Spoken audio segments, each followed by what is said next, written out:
In today's webinar, we're going to review the new Honesty Through Emotions module, and this is part of our gender-based violence series. And this series was designed to support young offenders of intimate partner violence. And it was developed in collaboration with Indigenous elders. It really draws upon the wisdom of the seven grandfather teachings to deliver culturally relevant guidance and support.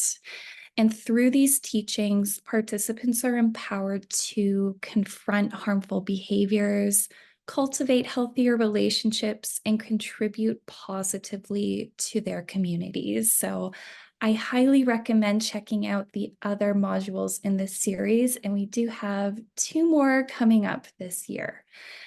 And Honesty Through Emotions is a great addition to this series because it allows clients to learn about identifying and understanding the underlying emotions between anger that potentially manifest as acts of violence. And so today I'll be showcasing some of my favorite pages so you can see firsthand what it looks like and become a little more familiar with the features and activities. And you'll also learn some tips for when you facilitate the module to your clients. I'm also open to any questions that you might have about the program or about the gender-based violence series as a whole. I'd be glad to get to those at the end of the webinar. And for those of you watching a recording, I will be sharing my contact information so we can discuss the module through email or phone. And with that said, let's begin with a quick overview of your digital resources for anyone who might be new to module delivery.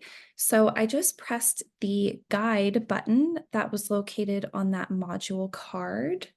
And this document will open up as a PDF. And the purpose is to have the guide open while you're facilitating the module. So essentially, the module would be running on the smartboard or computer or whatever device you're on that your participants can all see. And then you will be reading from the guide on a separate device, like an iPad, for example, is very common. And another option is to print off one copy of each facilitator guide and put it in a binder so that you can have a physical copy. Just as long as you have a way of reading the guide out while the module is running, you're good to go. We have all the tools that you need for a module delivery, starting with a bit of background information here. And this section of the module is not, or sorry, this section of the guide is not something you have to share with participants, but I do recommend reviewing this on your own beforehand so you can keep an eye out for some of the goals and skills that your participants will be using.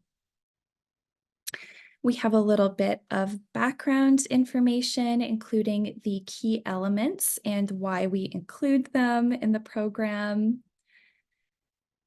And then the guide also has a script, which allows you to follow along with what the participants are seeing on their screen. And you can read aloud the content that needs to be delivered on each page. The content that is in the guide is just additional information that pairs well with the content that is on the screen. And you're also given instructions on what to do next, such as going to the next page, hitting a certain button, or having a discussion with the participants, which you're also given examples of on certain pages. Great. And then I'll also draw your attention to, oh, sorry. The journal, which is also located on the module card. And these are also very easy to share and print, and each participant should have a copy before the module begins because the purpose is for them to have a safe and confidential space to reflect on the content that they're learning. If you are doing programming in person, we recommend printing off um, a number of journals to have ready. And we also have a digital version of the journal for those of you who are doing programming through Zoom, for example. So journal moment pages in the module that I will showcase soon will ask the participant to turn to their journal and answer reflection questions however they choose to explore and learn, whether it be writing, drawing, etc. I even once had a participant write down song lyrics to express how they were feeling, and I thought that was really, really cool. So encourage your participants to choose a reflection method that feels best to them. We include some quotes and visuals, and I'll also go to this resource page here. So please let your participants know that this is available to them. These usually include some crisis resources if you have a participant that wants to know where they can go in a moment of crisis. And we also have learning resources for folks who want to learn a little bit more about the topic at hand. We have a note section for those who want to either draw or write notes. And we always include a color jam as well if you are doing in-person programming. If you wouldn't mind providing some colored markers or pencils, we find that this is a really great way for some folks, like me, for example. I really like drawing or coloring while I'm learning something. It just helps me retain the information a little bit better, which is quite common. So we include a color jam. And moving on to the module demo, when you press the Enter Module button and the Start Module button, your time with participants will begin. And the first 5 pages of the program are more introductory and allow everyone to get to know one another, to get comfortable with each other. So once you hit that Begin Module button, you can read out the topics overview with everyone so they can see what they'll be learning throughout the session. And on the next page, we provide a quote that you can read out loud. And we always include a quote at the beginning of the gender-based violence modules, and each quote relates to the topic of the program that includes some Indigenous wisdom from an elder. This quote will prompt a sharing circle in which everyone shares what they think the quote means to them. And these discussion questions can be found in your facilitator guide. You can also let everyone know that there are no right or wrong answers. This is just a reflection where everyone can share their opinion. And you're also welcome to share your thoughts as well if you feel it will break the ice or help others reflect on their answers. That is always my top tip for facilitators. I've always found that sharing first really allows some vulnerability and allows everyone to feel a little bit more comfortable with the facilitator. I love the check-in question too, where everyone can share their name and what honesty means to them. And I will note here that some groups are more interested in sharing out loud more than others. So if you do have a group that isn't interested in doing too many discussions, that's totally fine. It is up to you as a facilitator if there are discussion pages that you'd like to skip as they aren't mandatory. just sharing some of my favorite highlights from the module. Once you make it through those initial intro pages, we introduce the concept of honesty by sharing that a good path is an honest path. When we practice honesty, we're able to openly connect with, share, and celebrate all elements of ourselves, our relationships to others, and creation. We show honesty by being truthful and responsible for our emotions, thoughts, and behaviors, accepting who we are and when we need help. Being truthful and responsible is acknowledging how you're feeling and that you own and take full credit for your emotions, actions, and their impacts, no one else's.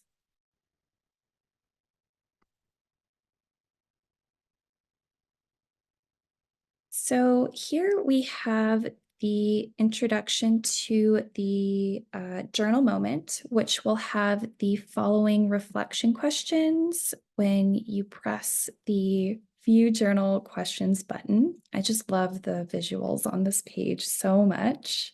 So you can read out these questions to your participants and ensure that everyone knows the instructions before inviting them to answer.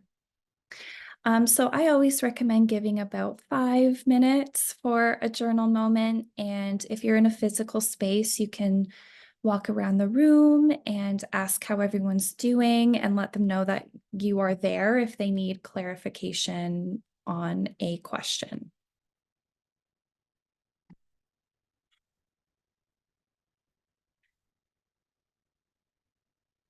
Um, just going back here. So here we introduce the concept of emotional balance, and we explore that further through the medicine wheel, which represents our physical, emotional, spiritual, and mental well-being.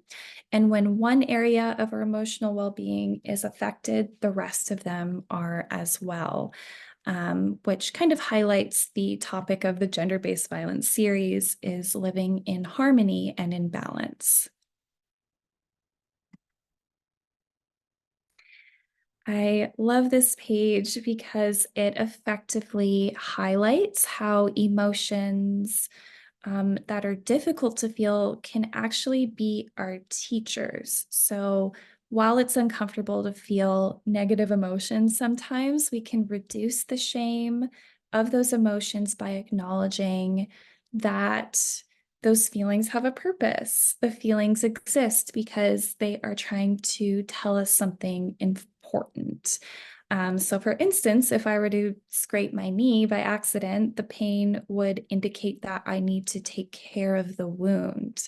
And emotions work the same way by letting us know that we need to tend to the emotional and spiritual part of ourselves. So I'll read some text from the facilitator guide that shares a great example. So emotions teach us how to be balanced by protecting us from danger, for example. So imagine you're walking through the forest and you see a bear approaching. Your body will have a natural response to let you know that you're in a dangerous situation. This could result in running away, crying, freezing, or going blank.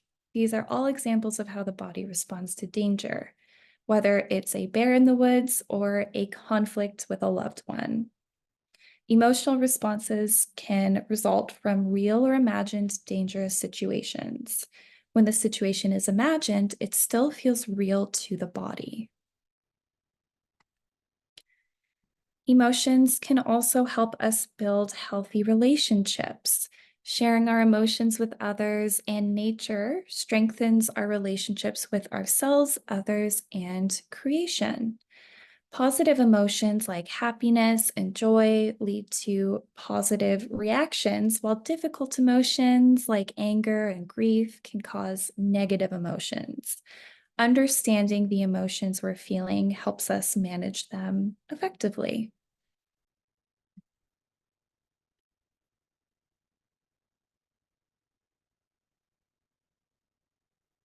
For this page, the facilitator guide highlights that giving names to our emotions help us to understand them better.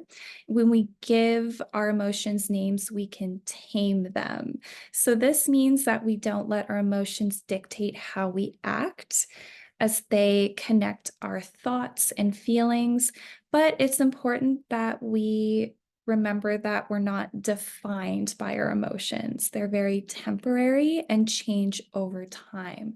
So instead of saying, I am angry or I am sad, we can say, I am feeling angry or I'm feeling sad to acknowledge that these emotions come and go. So here are some common emotions that people usually feel on a somewhat regular basis. You can select each one and invite a participant to read aloud the definition. You can also turn this into an activity if you'd like. I will commonly do this where I invite a participant to share what they think the definition is, and then you can click on the emotion to reveal the definition after.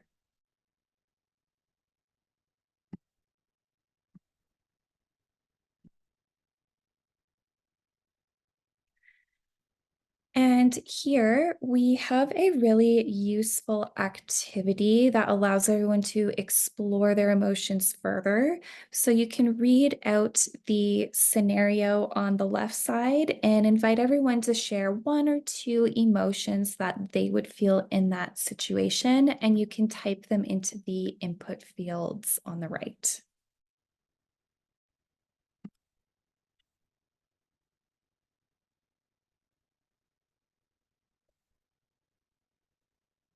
And for this page, we share a few difficult emotions that are common for most people. And for each example, we share a way that the emotion can be a teacher. We share a definition for the emotion, how it affects our emotional balance, and a little bit about how the emotion relates to the medicine wheel as well.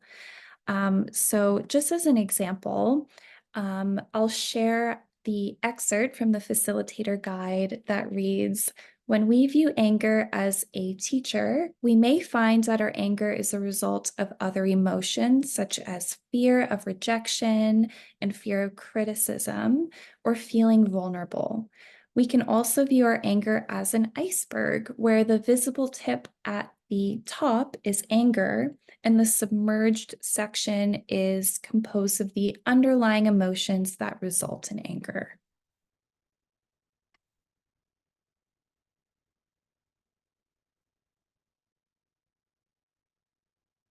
And in this section of the module, we review how we can recognize and express our emotions in healthier ways. The facilitator guide also offers a little bit of a helpful tip that this is not something that necessarily comes easy. It does take a little bit of time to learn the skill of accepting and managing and expressing difficult emotions. So I recommend going through the steps with your participant and just explaining that maybe the next 2 or 3 times that you experience a difficult emotion, try this process and see how it works and keep practicing if they find it helpful. So, the first step in the process is to recognize emotions. And participants can practice a skill through this activity here, in which they can identify the emotion that shows up on the person that the picture is depicting. Keep in mind, this activity isn't about being right or wrong, but instead it just allows us to pay attention to emotions and learn a little bit of self-compassion and self-empathy and just self-awareness as well. So you can either ask for a volunteer, or participants might want to answer as a group or in partners. And you'll just kind of go through each picture as a group.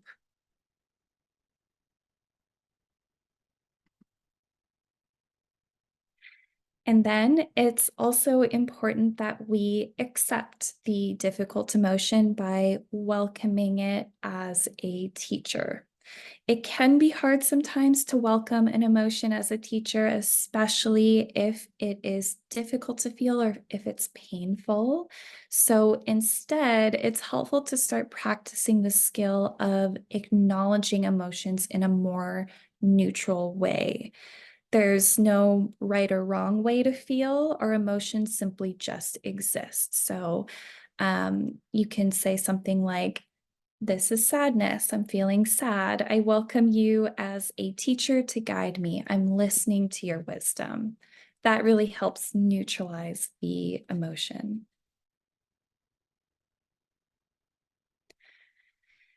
And it's also important that we identify what our emotional triggers are, meaning what is the thought, action, or memory that led to the difficult emotion. In a triggered state, our mental health is negatively affected, making it difficult to cope with the difficult emotions we're experiencing and to cope with the world around us.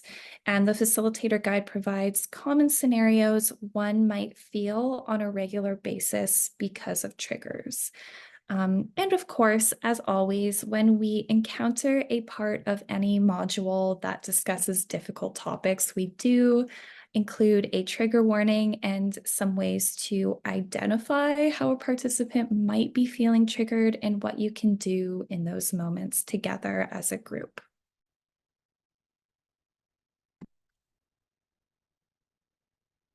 Then we need to recognize how our emotions are guiding our thoughts and behaviors. So this can be sharing exercise where learners identify how certain emotions impact their emotional balance and well-being.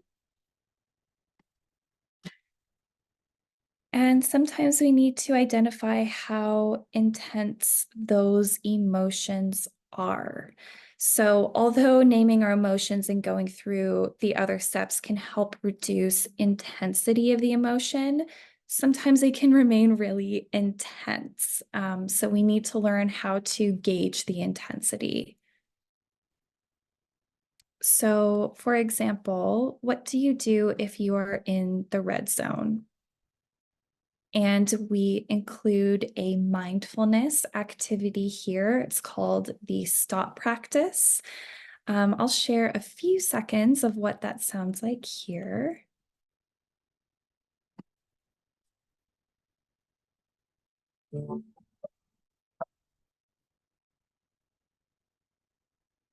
This mindfulness practice is called STOP.